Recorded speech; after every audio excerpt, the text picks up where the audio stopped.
প্ৰথম হ'ল মুখ্যমন্ত্ৰীৰ অসম আত্মনিৰ্ভৰশীল আঁচনি। এই আঁচনিখনৰ আমি ইণ্টাৰভিউ লৈ আছিলোঁ। আজি কেবিনেটে এই আঁচনিখনৰ ২৫,২৩৮ গৰাকী হিতাধিকাৰীক অনুমোদন দিয়ে আৰু ৩ নৱেম্বৰত ২৫,০০০ক ধন মুকলি কৰি দিয়েই আমি গধূলি আৰু ৭৫,০০০ৰ কাৰণে আবেদন সংগ্ৰহ কৰিম। অৰ্থাৎ টোটেল আমি ১ লাখ ল'ৰা ছোৱালীক আমি এই আঁচনিখনৰ সুবিধা দিব বিচাৰোঁ। মুখ্যমন্ত্ৰীৰ অসম আত্মনিৰ্ভৰশীল আঁচনি। এই আঁচনিখনৰ আমি ইণ্টাৰভিউ লৈ আছিলোঁ। আজি কেবিনেটে এই আঁচনিখনৰ ২৫,২৩৮ গৰাকী হিতাধিকাৰীক অনুমোদন দিয়ে। এই ২৫,২৭৮ হিতাধিকাৰীয়ে চৰকাৰৰ পৰা ২ লাখ টকাকৈ পাব। ১ লাখ ঘূৰাই দিব নালাগে। ১ লাখ ৫ বছৰৰ পিছত এটা ইকুৱেল ইনষ্টলমেণ্টত তেওঁলোকে ঘূৰাই দিব লাগিব। ৫ বছৰ ২ লাখ টকাই ঘূৰাই দিব নালাগে।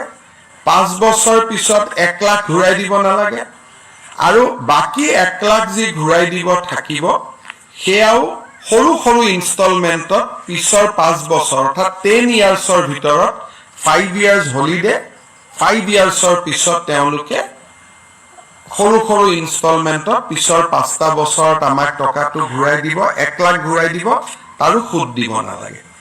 ১ লাখ ৰাজ সাহায্য, ১ লাখ ঋণ আৰু ঋণো উভতাই দিব লাগিব উইদাউট সুদবিহীন ঋণ।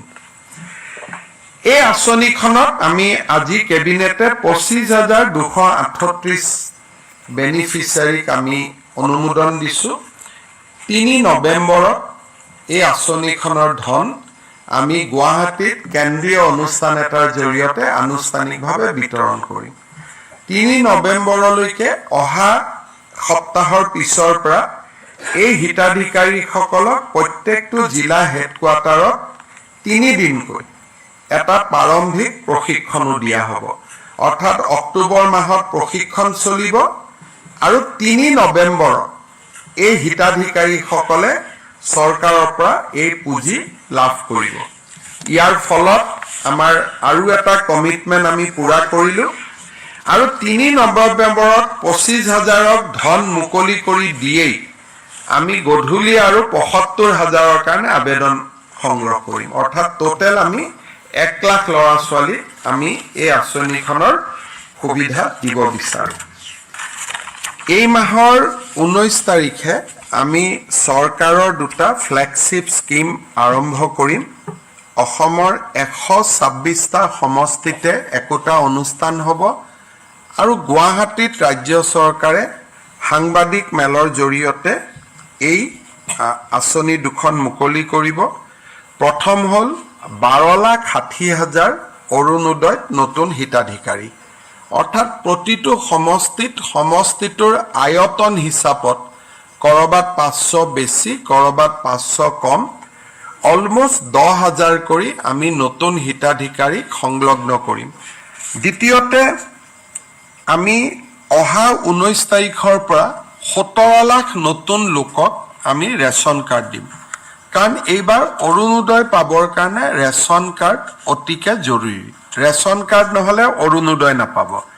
গতিকে বহুত ব্যক্তিয়ে হয়তো ভাবিব মই দুখীয়া, মই অৰুণোদয় পাব লাগে। ৰেচন কাৰ্ডখন নোপোৱাৰ কাৰণে তেওঁ অৰুণোদয় নাপাব। সেইকাৰণে আমি ১৭ লাখ পৰিয়ালক, ১৭ লাখ ব্যক্তিক আমি নতুনকৈ ৰেচন কাৰ্ড দিবৰ কাৰণে সিদ্ধান্ত লৈছোঁ।